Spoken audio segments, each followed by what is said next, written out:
నమస్తే అండి. అరణి శుభారెడ్డి YouTube channel స్వాగతం. నేను మీ కేఎస్ వరప్రసాదం. ఈరోజు మీకు ఈ వీడియోలో మనం జనరల్గా పొగ తాగేవారు ఎక్కడ ఉంటే ఆ పొగ పీలిస్తే మనకి తేడా వస్తుంది. పొగ తాగినా పీల్చినా అదే రోగం వస్తుంది, క్యాన్సర్ అనేది రకరకాలు వస్తాయని అనుకుంటుంటాం. కానీ వైద్య నిపుణులు ఇంకో విధంగా తెలియజేస్తున్నారు. వరల్డ్ లంగ్ క్యాన్సర్ ఇటీవల వరల్డ్ లంగ్ క్యాన్సర్ డే సందర్భంగా ఈ వ్యాధిపై ఉన్న అపోహలను తొలగించేందుకు ప్రముఖ వైద్యుడు ఒక ఆయన వీడియోలో షేర్ చేశారు. సిగరెట్ తాగే వాళ్ళకి లంగ్ క్యాన్సర్ వస్తుందనే అపోహ అనేది జనరల్గా ఉంది.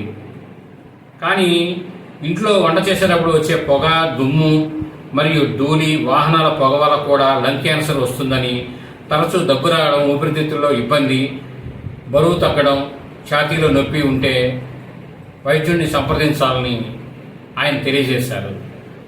కాబట్టి ఏంటంటే మన ఆరోగ్య విషయాల్లో మన ఆడవారి ఇంట్లో ఉంటారు కాబట్టి ఇంట్లో ఎగ్జాస్ట్ ఫ్యాన్ అనేది మనం కంపల్సరీ ఉండాలండి. ఇప్పుడు వ్యాపారస్తులు కూడా ఎగ్జాస్ట్ ఫ్యాన్ అనేది కంపల్సరీ అనేది మెయింటైన్ చేయాలి. ఎందుకంటే గాలి మనం పీల్చడం వల్ల మనకి డైరెక్ట్గా ఊపిరితిత్తుల్లో వెళ్ళిపోతుంది కాబట్టి దాని ప్రభావం నిదానంగా చూపిస్తుంది. ఈ వీడియో మీరు పూర్తిగా చూడండి. ధన్యవాదాలు. మీ మరిన్ని వీడియోలు చేయడం కోసం లైక్ చేయండి, షేర్ చేయండి, తప్పకుండా సబ్స్క్రైబ్ చేసుకోండి. మీరంతా థ్యాంక్ యూ.